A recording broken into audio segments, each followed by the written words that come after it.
Rev up your engines! KC Rogers to Scotty, what can happen if you don't change the oil filter for years? Will the engine deteriorate eventually? Thanks. Well, yes, it will. It filters the dirt out, and eventually it will stop filtering the crud out. And then, if it really gets bad, it could plug all up, and you'd lose a lot of oil pressure, and the engine could blow up. Oil filters cost practically nothing. So every time you change the oil filter. I remember when I was a kid, guy we went to high school with bought a used MG English sports car from some girl who'd never changed the oil in 80,000 miles. And when he finally took it apart, the oil filter came apart like wet cornflakes. And the engine was all worn out inside, burned a ton of oil, just because they didn't change the oil and filter. You know, filters are cheap, change them. You don't want them to get clogged up, and you don't want them to eventually maybe completely deteriorate, and then the pieces start getting inside all the little holes and clogging everything up. Oil filters are cheap, engines are expensive. Just change the filters every time you change the oil, every 5,000 miles or so. Nate Dog says, Scotty, I'm a big fan, and my only question is this. I have a 95 Mitsubishi Eclipse GSX with 130,000 miles. I have gasoline getting to the oil. What could be my issue? Okay, when you get gas in your oil, it's normally that you're getting some gasoline going past the piston rings, getting into the engine oil.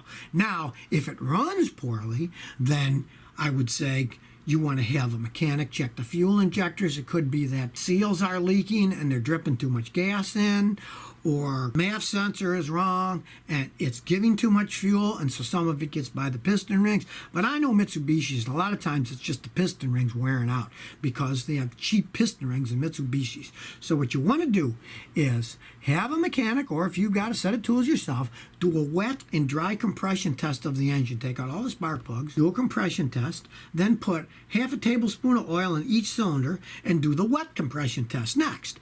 And if you find the pressure goes way up, it means your piston rings are worn. You have to rebuild the engine. You see that a lot in the Mitsubishi. They have weak piston rings. And when they're older like that, a lot of times, that's just what happens. If that's the case, just add oil as it burns it and live with it, unless you want to rebuild the engine, which is more than the car's worth. Situation Money says, at what mileage should an in-tank fuel pump be replaced? That's a very good question. There is no actual mileage. Take my 94 Celica. It's got 240,000 miles, and I still got the original fuel pump, and it works fine. You got a good car with a good pump that can last indefinitely.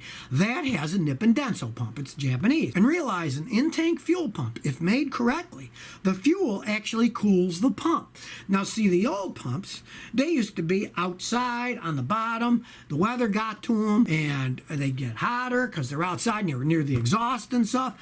That pump is hidden in the gas tank. The gas is relatively cool, and with it running through, lubricating the bearings, sometimes those things can last forever. Now that said, let's say you got a GM vehicle with an in-tank fuel pump. Heck, if I had more than 120,000 miles, I'd change the pump because they're garbage pumps and they break down all the time. And then you're going to be stranded in the middle of nowhere. So on one of those, you'd wait until you're almost out of gas, then you drop the tank and replace the pump. Because invariably, with my customers, with GM, the fuel pump almost always breaks right after they fill it up with fuel. Then they have a gigantic tank full of fuel, which is almost impossible to take down and take the pump out because it weighs so much. So if you want to do any preventative maintenance with a GM product, wait until you're almost out of gas, and then you can easily drop the tank. It won't weigh anything.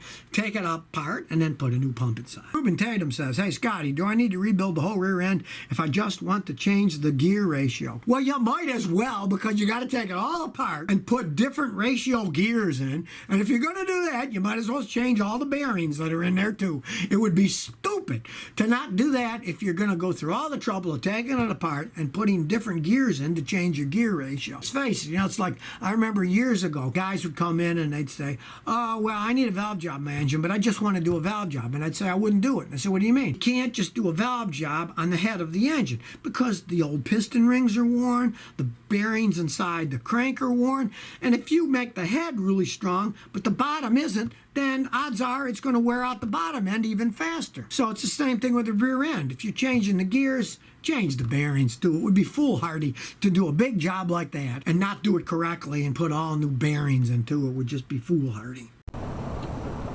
So if you never want to miss another one of my new car repair videos, remember to ring that bell.